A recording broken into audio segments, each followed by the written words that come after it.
Muito bem, boa noite aos que estão chegando aqui. Desejo a todos um bom ano novo. Estamos para iniciar mais uma live aqui no Instagram, cujo tema é a primeira live do ano, cujo tema é a Igreja Católica e o golpe de 1964, do apoio ao combate, né? Essa live ela tem algumas razões de ser, né? Primeiro é a data, a famosa efeméride, né? Esse ano agora, na passagem de março para abril, nós lembramos os 60 anos do golpe militar de 1964, né? Eu acho não só uma data importante, como um acontecimento importantíssimo. Nós, brasileiros e brasileiras, de um modo geral, não superamos ainda o golpe de 64. Há um livro que foi publicado em 2010 pela editora Boitempo, intitulado O que Resta da Ditadura.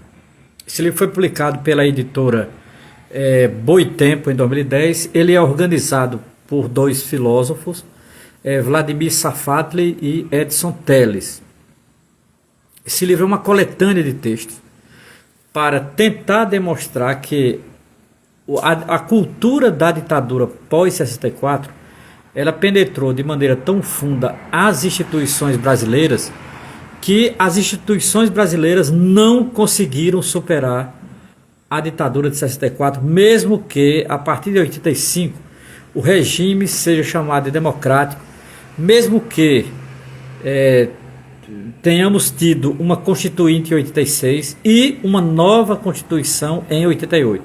Mesmo assim, permaneceu o chamado entulho ditatorial, seja na Constituição de 88, seja nas instituições policiais, no Poder Judiciário, nas universidades, na educação como um todo. Então você manteve uma estrutura em que a cultura de uma ditadura ela permaneceu na cultura brasileira. Então esse livro organizado por Safatli e Edson Telles, editora Boitempo, O que Resta da Ditadura, eu acho uma obra fundamental, não é? Então significa dizer, se os autores, a coletânea que eu citei aqui, os autores têm razão, porque são vários autores, Edson Telles e Vladimir Safatli são os organizadores, mas são vários autores que escreveram neste livro, cada um pegando uma instituição para demonstrar o que restou da ditadura nessa instituição. Tem artigos sobre polícia, artigos sobre o Poder Judiciário, artigos sobre a Constituição, artigos sobre o pensamento jurídico brasileiro, artigos sobre instituições como universidade, etc.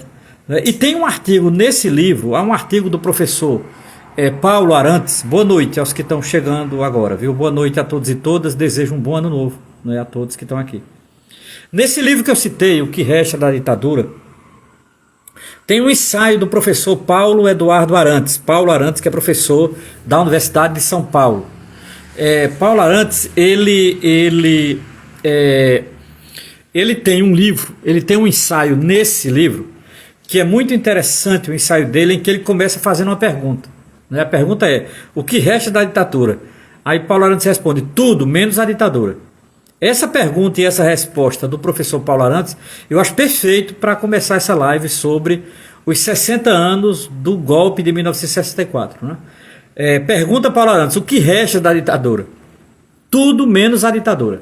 Não é? Esse ensaio está no livro, eu recomendo demais, o livro Que Resta da Ditadura, organizado por Vladimir Safatli e Edson Telles, editora Boitempo. O livro foi publicado em 2010 e tem este ensaio de Paulo Arantes intitulado 1964, em que ele começa dessa forma, o que resta da ditadura, tudo menos a ditadura.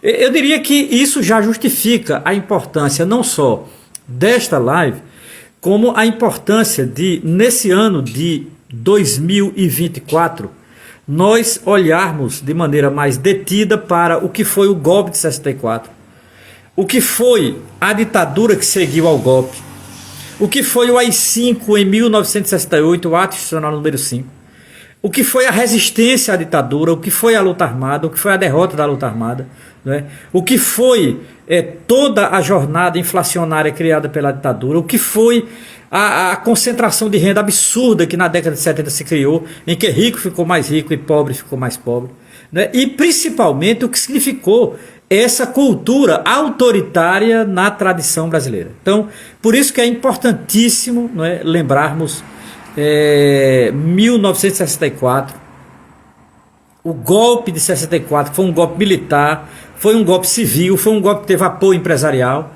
Então, assim, é fundamental que a gente lembre essa data. E dentro dessa data, 60 anos do golpe de 64, e dentre as instituições que são importantes serem estudadas, há uma instituição que eu acho fundamental estudarmos ela e ver o seu comportamento durante a ditadura, que chama-se a Igreja Católica Romana.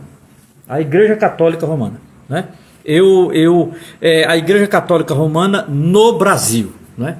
Acho importante que a gente procure, de certa forma, entender o que foi, de certa forma, a ditadura, né? Eu acho fundamental que a gente procure entender de um modo geral a igreja e de certa forma, né, o que foi a ditadura.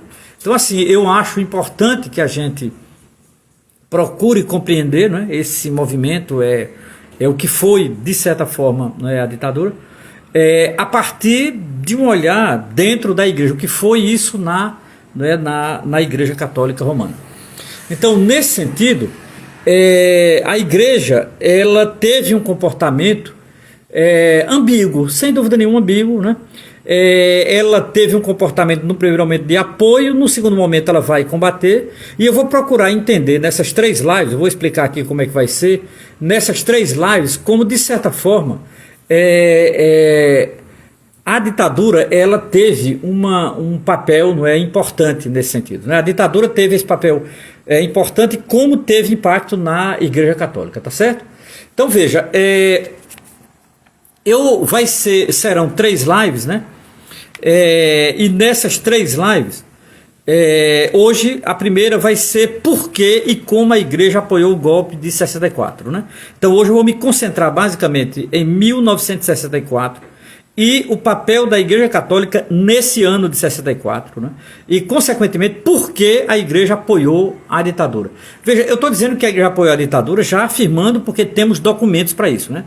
Eu estou aqui de posse de um documento, né, assinado pela CNBB, em que a CNBB apoia a ditadura militar, apoia o golpe militar de 64, né?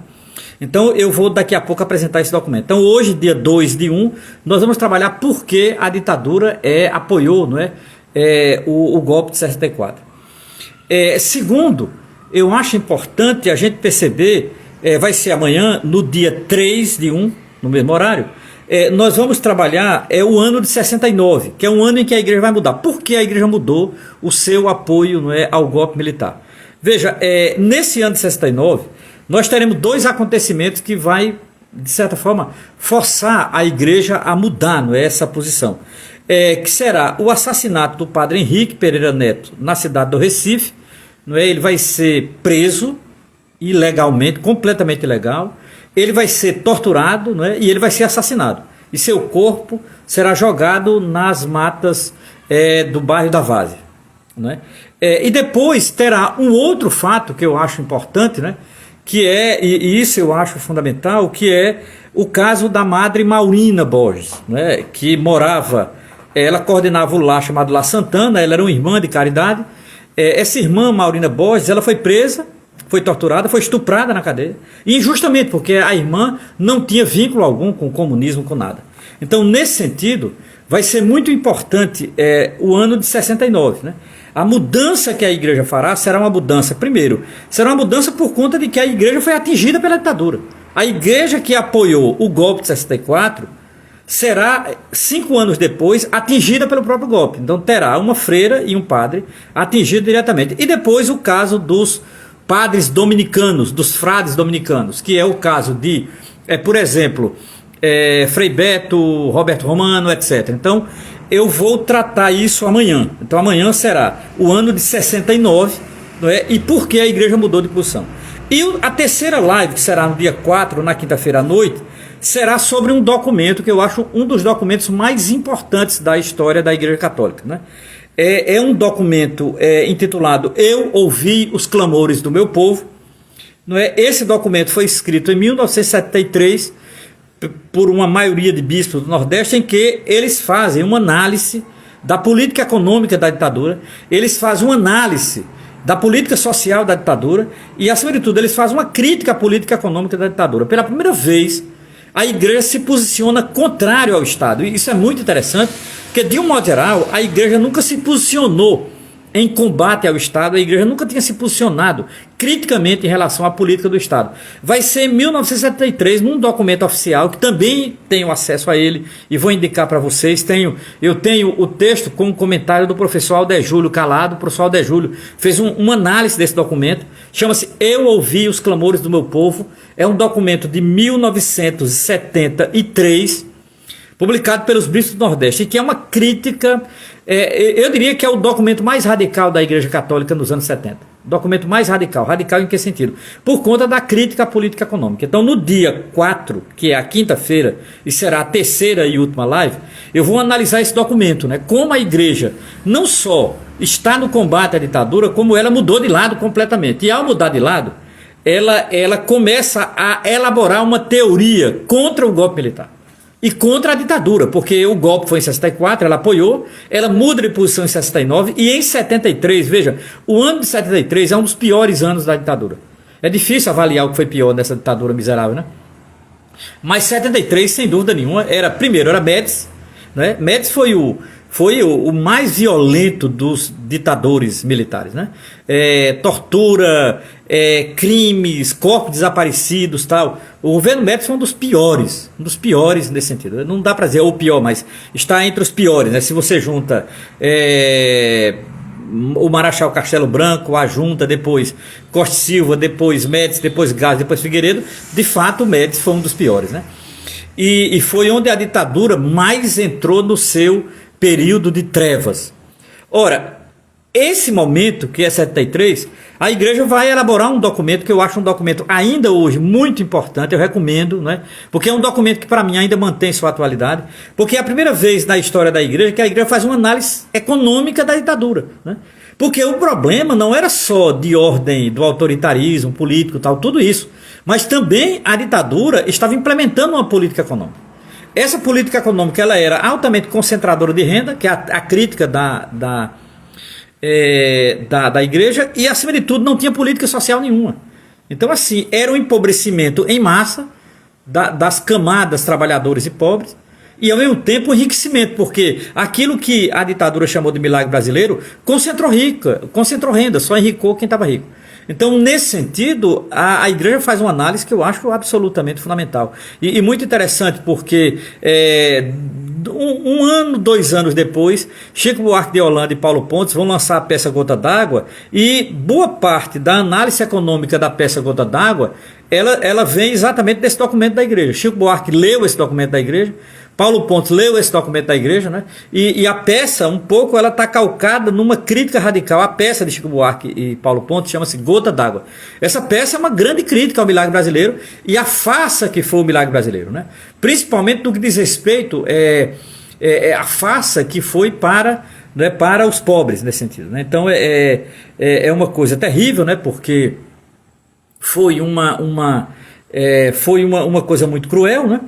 E, de certa forma, a década de 70 foi a década pior em termos de economia brasileira, principalmente para as camadas populares, para a classe trabalhadora, que não podia fazer greve, não podia se organizar, não podia fazer nada, não é? E, consequentemente, para os mais pobres, né? O desemprego aumentou muito na década de 70, a inflação começa a crescer de 73 e 77. 77 você já tem uma escalada inflacionária, né? E você sabe o que significa. Inflação significa corroer o salário da classe trabalhadora. A década de 80 foi, por isso que a década de 80 foi chamada de década perdida, né? Então veja, na quinta-feira eu vou analisar esse documento. Então, para aqueles que estão chegando agora, a live é sobre a Igreja Católica e a ditadura, não é? Como a Igreja apoiou o primeiro golpe, depois como ela vai para o combate. Então, hoje eu vou analisar por que e como a Igreja apoiou o golpe militar, né? Por que e como a Igreja apoiou a ditadura militar, primeiro. Segundo, vai ser amanhã, como a Igreja foi para o combate à ditadura militar, e eu vou começar com o ano de 1969.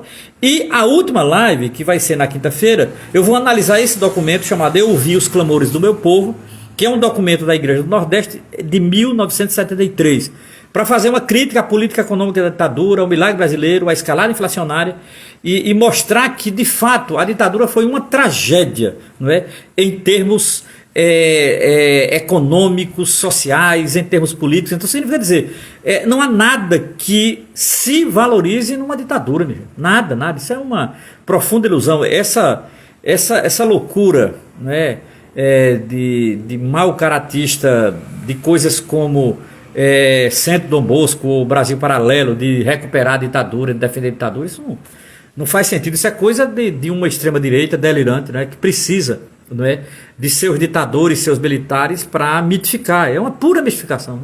Na verdade, nenhum dado econômico deles se sustentam durante a ditadura militar. Não que não houve crescimento econômico, todo mundo sabe que houve, não é? Entre 68 e 72 houve um certo crescimento econômico, mas sempre para a classe média e para rico, nunca para pobre. Então, assim, nunca houve durante toda a ditadura nenhum sinal de crescimento para pobre algum. Então, quando a ditadura veio fazer alguma política social, já era a década de 70, já estava na base do estrangulamento e tal. Então, nesse sentido, agora, o foco será a Igreja Católica, tá certo? O foco será a Igreja Católica Romana, e a partir de uma sociologia da religião. Eu não vou aqui analisar a Igreja Católica a partir de nenhuma teologia propriamente dita. Não é uma análise teológica, não é uma análise propriamente religiosa. É uma análise socio-histórica de como a Igreja Católica se comportou durante a ditadura militar. Ponto.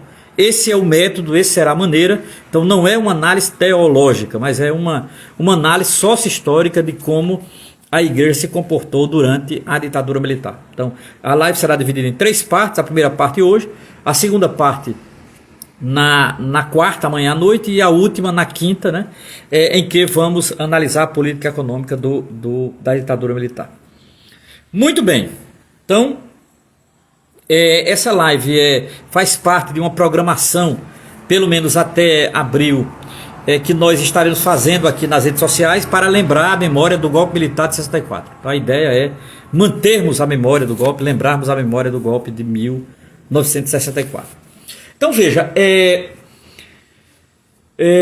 como se posicionou a Igreja Católica Romana durante os idos ali de março a abril de 1964, né? Veja,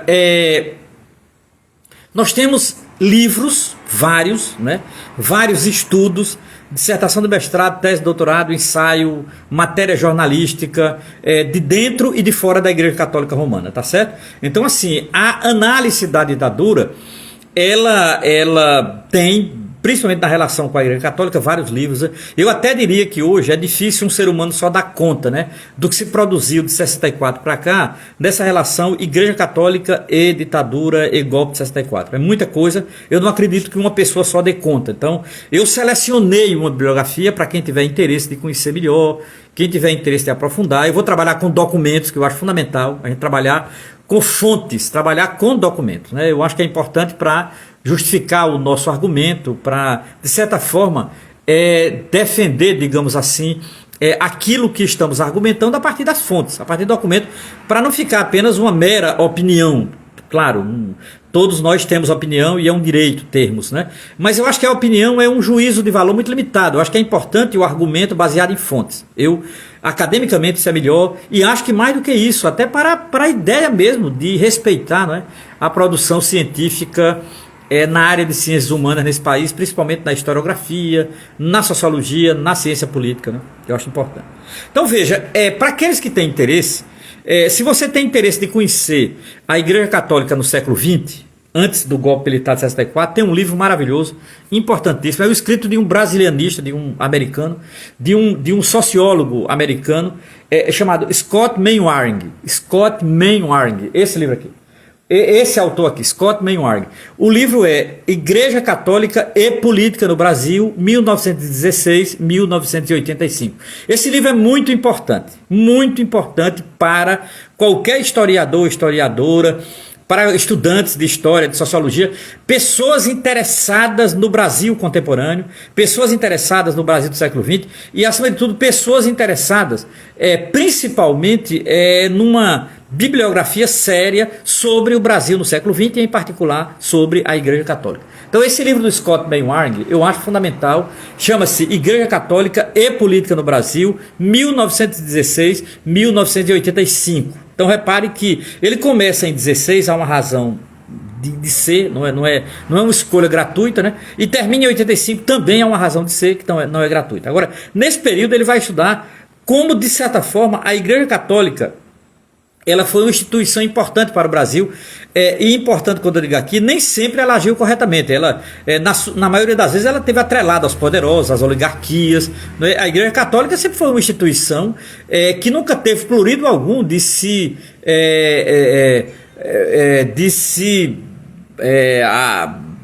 ligar-se aos políticos de direita, aos oligarcas, etc. E tal.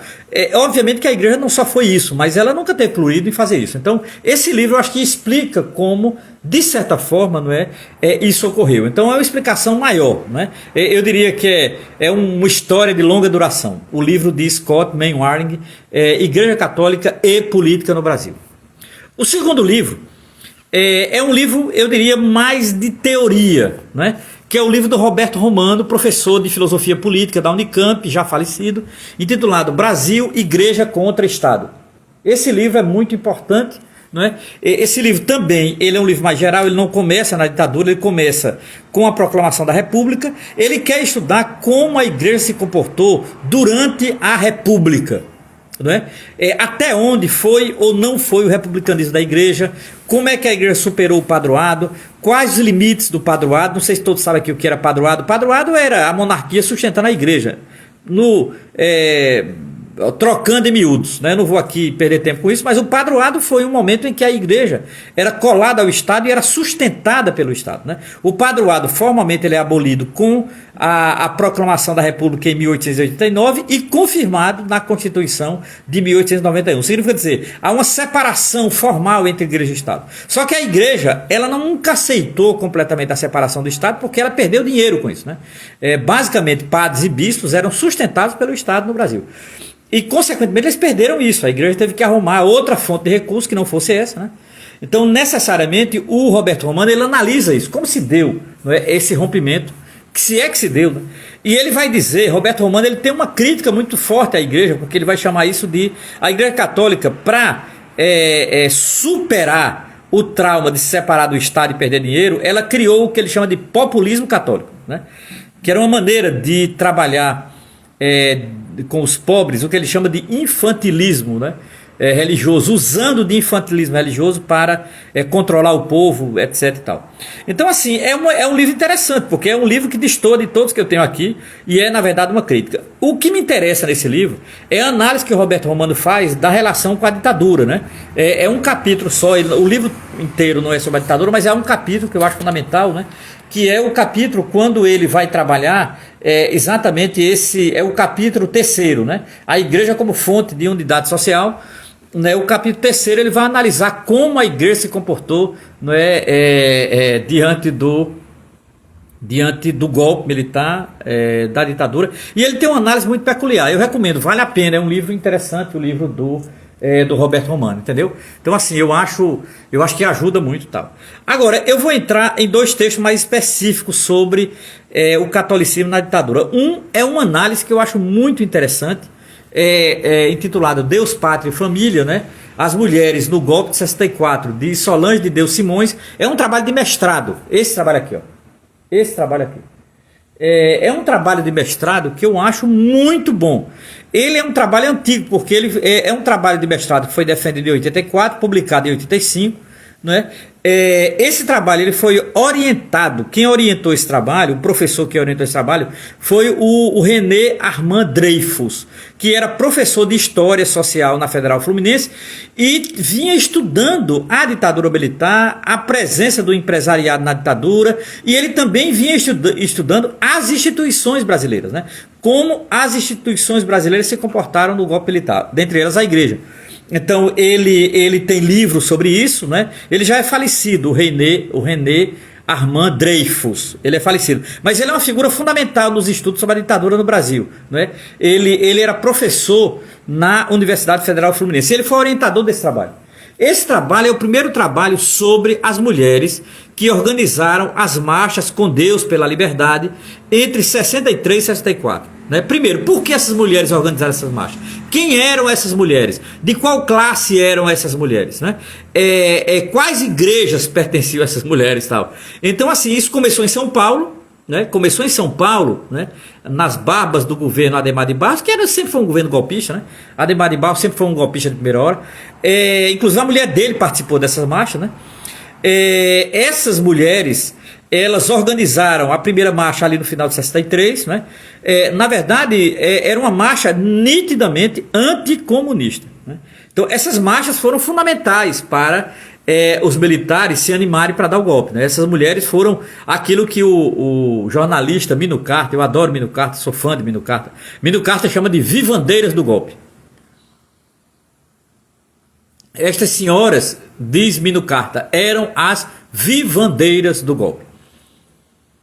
Elas foram fundamentais ideologicamente para isso. E a análise desse trabalho aqui é primoroso, eu recomendo demais, né?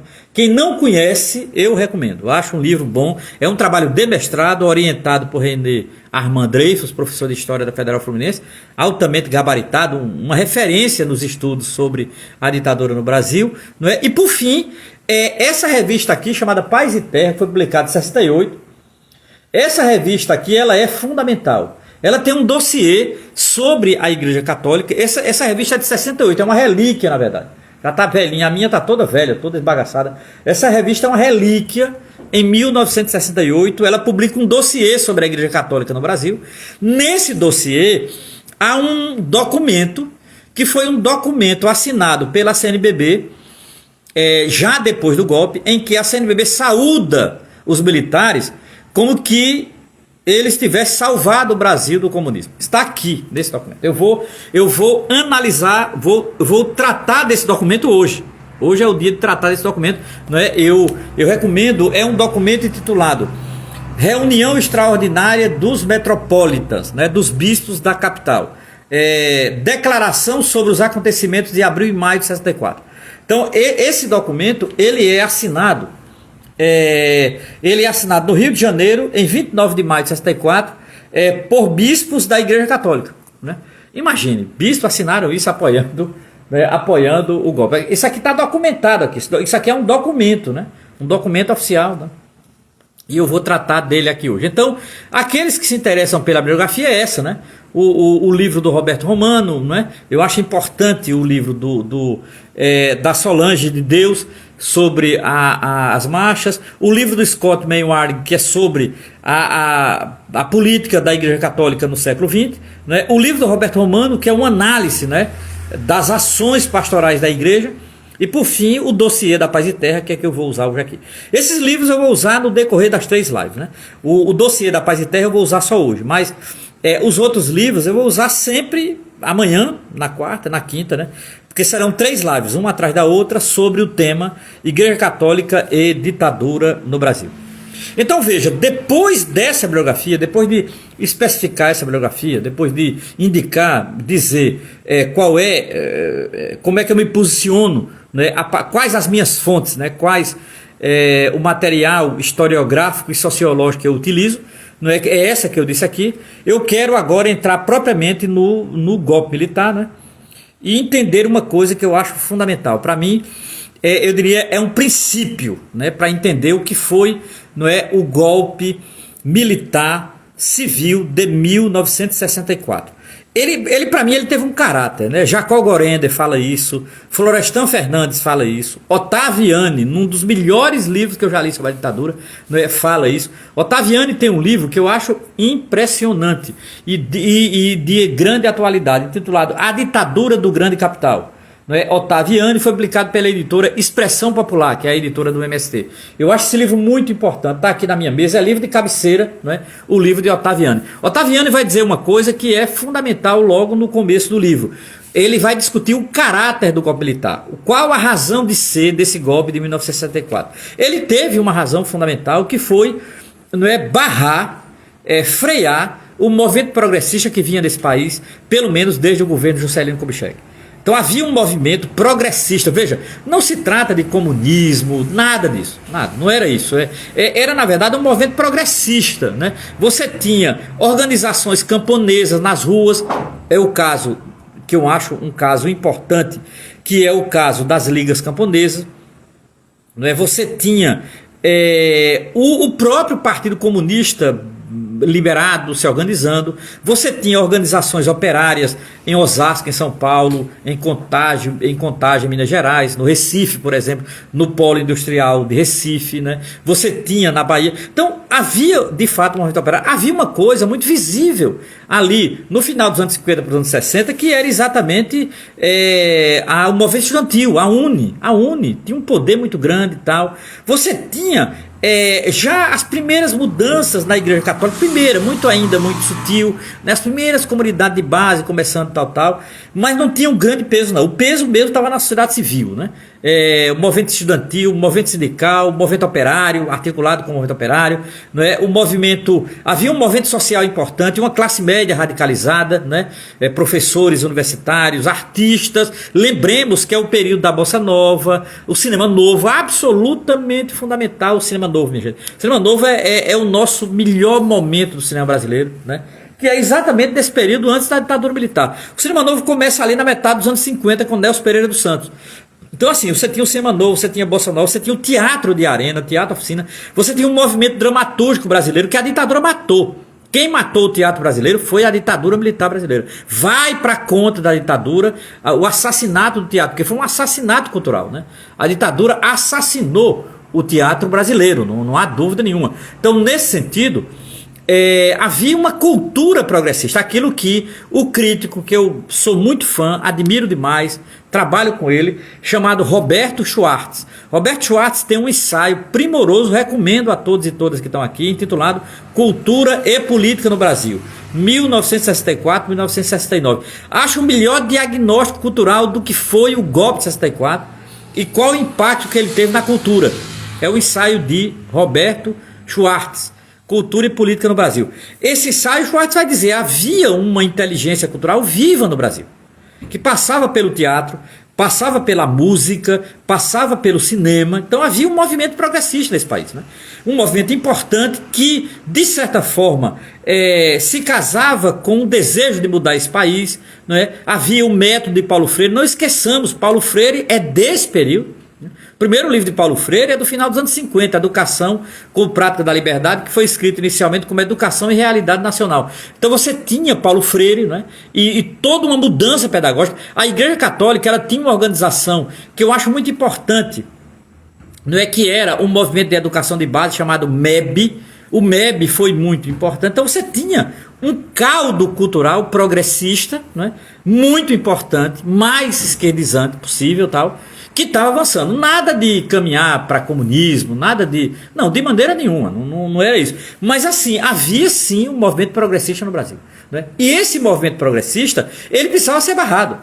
Ele estava incomodando o imperialismo norte-americano, a CIA, por exemplo, estava incomodando aqui no Brasil o testa de ferro da CIA, que era a embaixada americana, a embaixada dos Estados Unidos do Brasil. Ela foi golpista de primeira hora, está provado isso naquele documentário de Camilo Tavares, não é? Um dia que durou 25 anos, o filme do Camilo Tavares sobre o AI-5 e sobre o apoio dos Estados Unidos, né? O Camilo Tavares é filho do jornalista Flávio Tavares, né, que foi preso, torturado e que foi exilado do Brasil. Então o filho de Flávio Tavares, Camilo Tavares, fez um documentário importante sobre as bases do AI-5. E lá ele prova com um documento que ele encontrou na biblioteca do Senado americano, né? Ele analisou documentos que estavam na biblioteca do Senado nos Estados Unidos, em que provam que a embaixada americana trabalhou pelo golpe. Ora, nesse sentido, havia um movimento progressista, e esse movimento progressista ele tinha que ser barrado. Por quê? Porque ele não podia fazer nenhuma ligação com Cuba. O problema era Cuba. Exatamente. Exatamente. Lincoln Gordon. Esse maldito Lincoln Gordon. Lincoln Gordon era o embaixador e era um golpista de primeira hora. Então, nesse sentido, havia um interesse dos Estados Unidos no golpe. E, acima de tudo, havia um interesse nos políticos de direita no Brasil. Dos oligarcas. Estavam incomodados com o governo de João Goulart, que não era nenhum governo revolucionário. João Goulart nunca foi um revolucionário. João Goulart era um discípulo de Getúlio Vargas. João Goulart, no máximo, João Goulart era um nacionalista. O máximo que João Goulart chegaria era ser um nacionalista.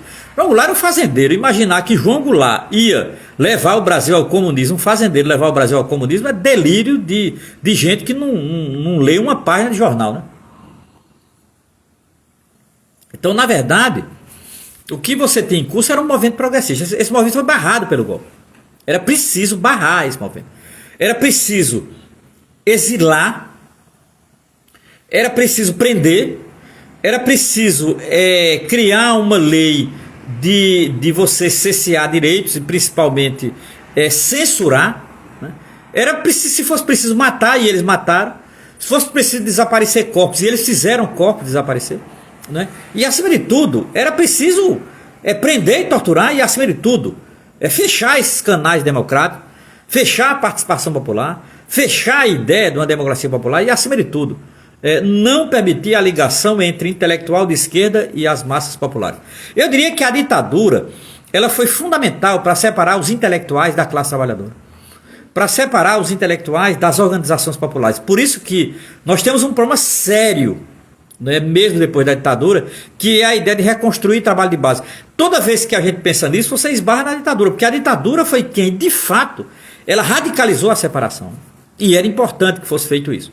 Ora, esse é o caráter do golpe que eu tomei aqui de empréstimo do saudoso professor Otávio Ianni, no seu livro extraordinário, que eu recomendo sempre, A Ditadura do Grande Capital, editora Expressão Popular. É daqui que eu tirei essa tese. E eu concordo com ela, daqui e também do ensaio do professor Roberto Schwartz.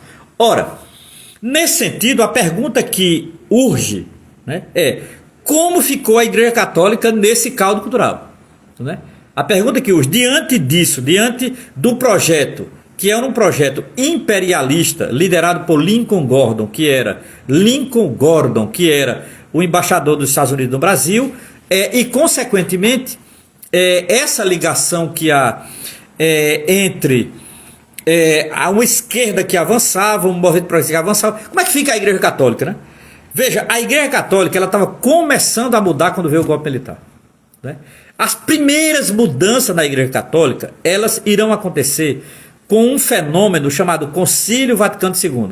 O Concílio Vaticano II iniciou-se em 1962 e terminou em 1965. Então significa dizer, a igreja ainda estava começando a mudar, começando a ver o golpe militar. Então, obviamente, qual foi a posição da igreja? Apoiar. A Igreja Católica Romana apoiou abertamente a maioria dos bispos, a maioria dos padres. É claro, Romero, foram todos os padres? Não, não foi. É injusto dizer isso. Foram todas as freiras? Não, não foi. Foram todos os bispos? Não foram, mas foram a maioria. A maioria dos padres, a maioria das freiras, a maioria dos bispos, dos prelados e alguns poucos cardeais. Os cardeais apoiaram todos, eram poucos cardeais e todos eram simpáticos ao golpe, aos militares, anticomunistas. Ora, então, primeiro, por que a igreja apoiou a ditadura? Primeiro, porque a igreja, ela estava imersa na Guerra Fria. Aí entra uma palavra nova, né? Ela estava imersa na Guerra Fria. A Guerra Fria é uma invenção da pós-Segunda Guerra Mundial, na divisão do mundo entre, de um lado, União Soviética e o leste europeu, e os Estados Unidos e a parte ocidental. Era a briga entre capitalismo e, entre aspas, comunismo. Nunca foi comunismo propriamente dito. Né? Não dá para dizer que o leste europeu foi comunista. Era aquele socialismo de Estado do leste europeu, liderado pela antiga União Soviética, e o capitalismo do outro lado. Ora, a Igreja Católica, ela não via uma terceira via. O que é que ela fez? Ela foi para a via primeira, que era a via dela, a via capitalista. De um modo geral, a Igreja sempre teve uma quedinha pelo capitalismo, né? Oh, meu Deus do céu, sempre teve uma quedinha, né, pelo capitalismo. E nesse sentido, a Guerra Fria empurra a Igreja para uma posição como essa, que é a posição de apoio, né, ao golpe. Por quê?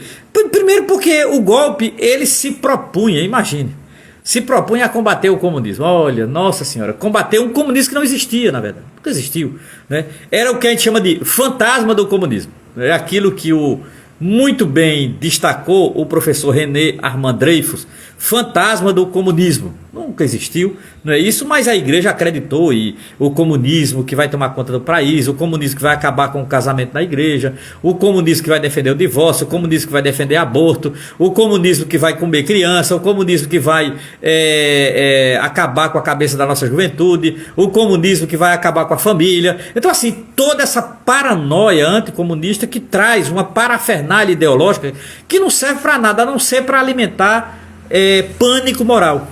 Pânico moral, motivada por um pânico moral maldito que ela mesma criou, a Igreja Católica Romana apoiou os golpistas de 64.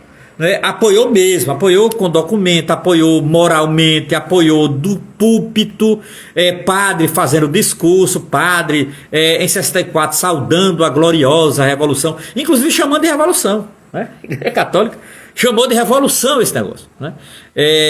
Os padres fazendo discurso, né, em púlpito, etc e tal. É uma coisa infeliz, né? Chamar isso de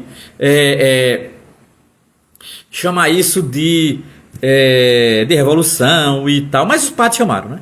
Chamaram de revolução, não sei o quê, e que ia moralizar o Brasil. Então, a Igreja Católica Romana apoiou os golpistas, porque os golpistas prometeram combater o comunismo, defender aí o casamento na Igreja, defender valores que a Igreja queria. Na verdade, militar promete e não cumpre. Prometeram e não cumpriram nada, né?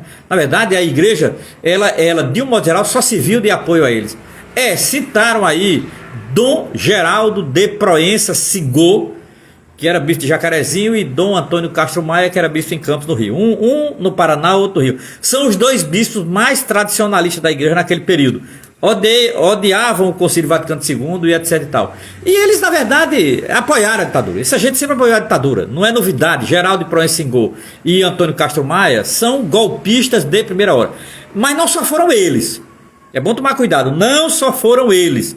A maioria da CNBB apoiou sim o golpe de 64. A maioria apoiou sim o golpe de 64. Agora, de fato, não só foram eles, né? O Dom Geraldo de Proença Sigô, que era bispo de Jacarezinho, ele era um bispo tradicionalista, já era anticomunista antes de ser bispo. Ele já era tradicionalista e anticomunista quando era seminarista, depois virou padre, depois virou bispo. Então não é novidade o Geraldo de Proença Sigô, como não é novidade o Antônio Castro Maia, que é mais velho um pouco do que ele e que também apoiou, né, apoiaram abertamente. Esses homens, o Geraldo de Proença Sigô e o Antônio Castro Maia, na década de 60 apoiavam a TFP, Tradição, Família e Propriedade. Eu estudei essa gente e acho um horror, mas claro, é importante estudar. Eu vi que alguém aí, Moura, falou que estudou ele. O Dionatan estudou ele. É bom estudar mesmo. É importante estudar a direita brasileira. É importante estudar essa gente. Eu acho que é fundamental para compreender a mentalidade dessa gente. Porque essa gente tem um peso na Igreja Católica e, obviamente, um peso na sociedade civil, né? Por isso que eu acho que é importante estudar. Ora, a Igreja apoiou o golpe, né? Motivada pela Guerra Fria, embalada pelo anticomunismo, embalada por um pânico moral idiota, ela apoiou sim os militares. E consequentemente, não é? Eles teve um pequeno setor progressista da Igreja que na verdade ficou contra o golpe, né? Logo em 64, alguns poucos padres foram perseguidos pela ditadura, mas foram muito poucos, né? A maioria dos padres apoiaram o golpe de 64, inclusive fazendo discurso nas missas, né? A maioria dos bispos apoiaram. Todos os cardeais de plantão apoiaram o golpe. Então significa dizer, houve um apoio institucional da Igreja Católica Romana ao golpe. E eu posso provar, tá aqui, eu tenho um documento para provar. Tá aqui. Tem documento, não é opinião vulgar. Não, tem documento. A Igreja me apoiou. Esse documento está no site da CNBB, a CNBB sabe disso. A CNBB apoiou, né? A recém-criada CNBB apoiou isso, né? Ela tem essa tem isso a pedir perdão na sua história. A CNBB tem isso a pedir perdão. A CNBB apoiou, sim, né, o golpe de 1964. Ora, a motivação, ela não só foi clerical, né? Ela não só foi dos prelados, né? Os bispos apoiaram, o padre apoiou, o freire apoiou, tal. Não só foi, mas foi civil também. Não dá para dizer que só foram os prelados. Os civis católicos, os leigos e leigas católicos também apoiaram. Vamos lá, quem? A marcha, tá aqui. A marcha, não é?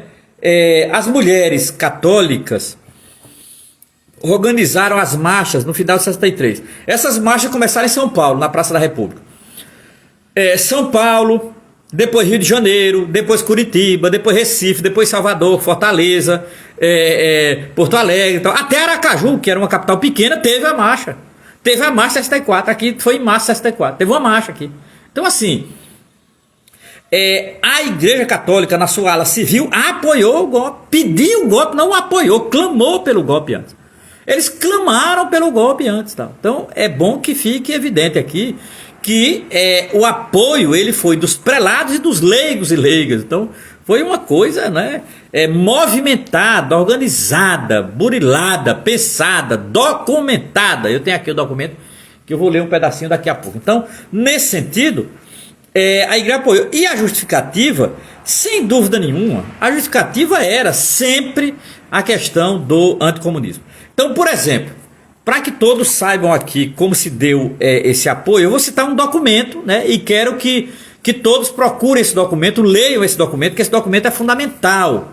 Esse documento ele é fundamental.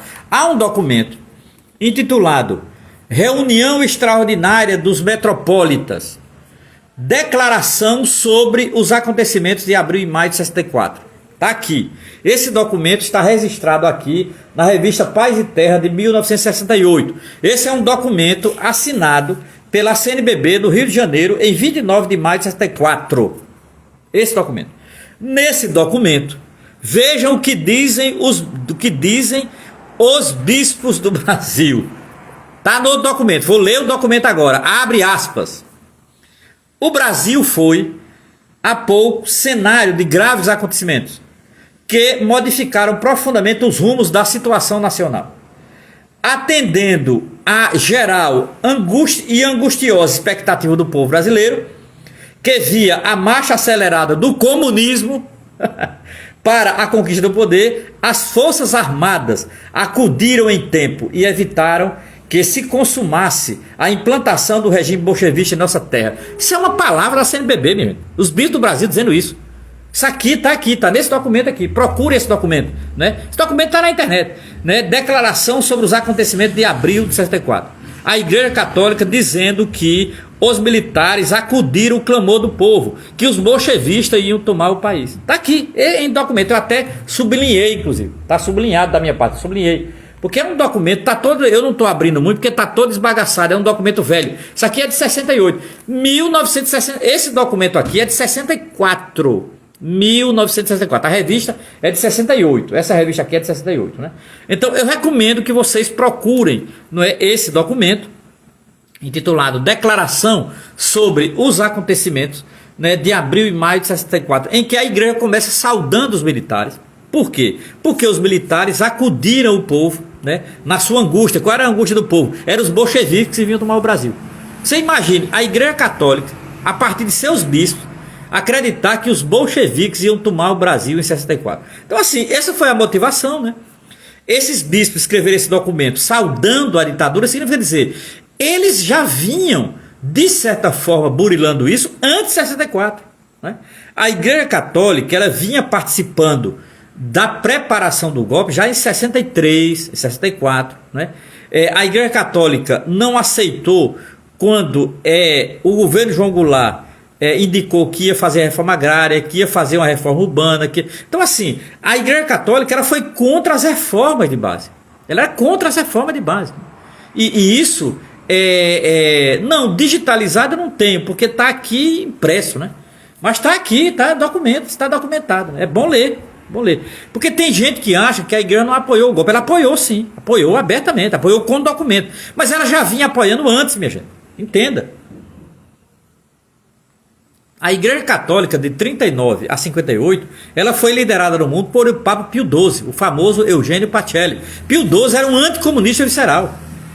Pio XII condenava o modernismo, condenava o comunismo, condenava o socialismo.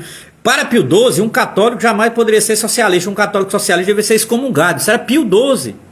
Até 58, esse homem morreu em 58, né? O Papa João XXIII, Giovanni Roncalli, assume o papado no final de 59, quando esse homem morre. Então, assim, é a Igreja Católica, naquele momento, que fica evidente aqui. Não é? Eu não quero enganar ninguém, não gosto disso. A Igreja Católica, entre as décadas de 40 e 60, era uma igreja muito conservadora, pendendo para o reacionarismo, pendendo para o integrismo. A ideia de manter as tradições, a missa de sempre, defender missa e latim, etc. Então, as mudanças que começaram a ocorrer na Igreja Católica, elas começaram a partir do início dos anos 60, com o papado João XXIII, e com o chamado Concílio Vaticano II, que vai entre 62 e 65. Então, assim, é ali que começam a ocorrer as mudanças. Tal. Não é? Essa edição da revista Paz e Terra, João, ela é a edição, olha, é a número 6, João. A número 6, a edição número 6, deixa eu pegar aqui, edição número 6 de abril de 68, João. Revista número 6, Paz e Terra, abril de 68, né? Então, assim, é importante porque, veja bem, o apoio ao golpe militar, ele se deu a partir de um episcopado muito reacionário. Para vocês terem uma ideia, o cardeal de São Paulo era uma figura chamada Agnello Rossi. Dom Agnello Rossi. Dom Agnello Rossi era um ultraconservador. A grande liderança da igreja no Brasil nos anos 60 era esse homem, chamado Dom Agnello Rossi. E ele apoiou abertamente o golpe militar. Ele era um simpático aos militares, rezava missa no quartel e etc e tal. Para você ter uma ideia, o episcopado brasileiro só vai mudar depois de 68 mesmo. Então entenda, até 64, Dom Helder não era bispo titular, era bispo auxiliar. Dom Paulo Evaristo não era bispo. Dom Pedro Casaldáliga não era bispo. Dom Tomás Balduino não era bispo. Para você ter uma ideia, esses bispos progressistas, eles serão nomeados depois de 68. Então, entenda, em 64, Dom Helder assume a Arquidiocese do Recife e Olinda. Dom Helder era bispo auxiliar, não era bispo titular. Ele passa a bispo titular em 1964 em Recife e Olinda. Então, assim, havia um episcopado muito reacionário, mas muito reacionário, né? E eu diria que, não, isso mesmo, é isso que o meu amigo aí jesuíta, grande jesuíta, querido, valeu demais, que ele cita o Paulo VI, verdade. Eu diria que Paulo VI é quem vai mudar mesmo, você tem razão, meu amigo. Você tem razão. É Paulo VI que vai mudar. Paulo VI é que vai. Já com Paulo VI, que você vai ter Dom Helder no Recife, não é? Você vai ter depois Dom Paulo Evaristo Arnes, você vai ter Dom Tomás Balduino, você vai ter Dom Luciano Mendes e Almeida, você vai ter Ivo Lochaide, etc. Então, de fato, veja, a Igreja Católica até 64 era uma igreja muito conservadora, herdeira de Pio XII. Consequentemente, vai apoiar o golpe. Então, não tem tergiversação. A Igreja Católica Romana apoiou o golpe de 64. Apoiou. E digo mais, ela apoiou de 64 até 69. A Igreja Católica Romana só vai mudar em 1969, né? Esse apoio, que é o tema de amanhã. Então, veja. Eu comecei hoje, para encerrar e sintetizar aqui, veja, a Igreja Católica, ela apoiou o golpe de 64, e ela apoiou o golpe num clima de Guerra Fria. A Igreja Católica era anticomunista até o último fio do cabelo, e a partir do seu anticomunismo ela vai apoiar o golpe militar para que os bolcheviques não tomem o Brasil. Está documentado aqui, eu citei um documento, está na revista Paz e Terra, é um documento de 2 páginas, né, assinado no Rio de Janeiro, no final de maio de 1964. E, de certa forma, esse anticomunismo ele vai ser fundamental para empurrar a igreja para apoiar o golpe de 1964. Né? Era um golpe, o golpe militar ele foi um golpe reacionário, foi um golpe para impedir o avanço das forças progressistas, né? Para impedir principalmente ligas camponesas, movimento sindical, movimento estudantil, etc. e tal. Então é importantíssimo, exatamente, Jonathan, o livro do Scott Mainwaring é fundamental. Eu citei ele no começo aqui, esse livro aqui. Esse livro aqui de Scott Mainwaring é fundamental, Igreja Católica e Política no Brasil. Então, nesse sentido, a live foi isso hoje. Ora, a live de hoje era para demonstrar, para provar que a Igreja Católica Romana, a partir de uma determinada conjuntura, apoiou o golpe de 64. Ela foi uma instituição fundamental, tanto nos seus prelados como nos seus não prelados, nos seus leigos, né? Eu citei aqui o caso das marchas com Deus pela liberdade, que foi liderada pelas mulheres católicas. Sabe? Agora, amanhã, o que é que eu vou fazer? Amanhã eu vou começar com o ano de 69. Amanhã, hoje, era para responder a pergunta: por que a Igreja Católica Romana apoiou o golpe de 64? Amanhã, a pergunta é outra. A pergunta amanhã é: como a Igreja Católica mudou? Amanhã o tema é como a Igreja Católica mudou. E principalmente porque em 1969, né? O que é que aconteceu em 1969 que vai fazer com que a igreja vai mudar? Então amanhã eu vou começar trabalhando exatamente com o caso da Madre Maurina Borges, que é um caso de estupro e prisão de uma freira em Ribeirão Preto, e o caso do assassinato do padre Henrique Pereira Neto na cidade do Recife, todos em 69. E o caso dos dominicanos, né? Dos frades dominicanos. Então a mudança vai se dar por aí. Amanhã esse é o tema da live, 1969, né? E hoje foi porque a igreja apoiou o golpe. Pronto, é isso, né? Então a live é em torno de no máximo 1 hora, que é o que eu mantenho aqui, né? E agradeço a todos e todas que estiveram aqui. Desejo mais uma vez um bom ano novo a todos e todas que estão aqui. E amanhã às 20 horas eu vou inverter a pergunta. Agora é como a igreja mudou, né? A partir de hoje. É isso, muito obrigado pela paciência. Boa noite a todos e todas. Até amanhã.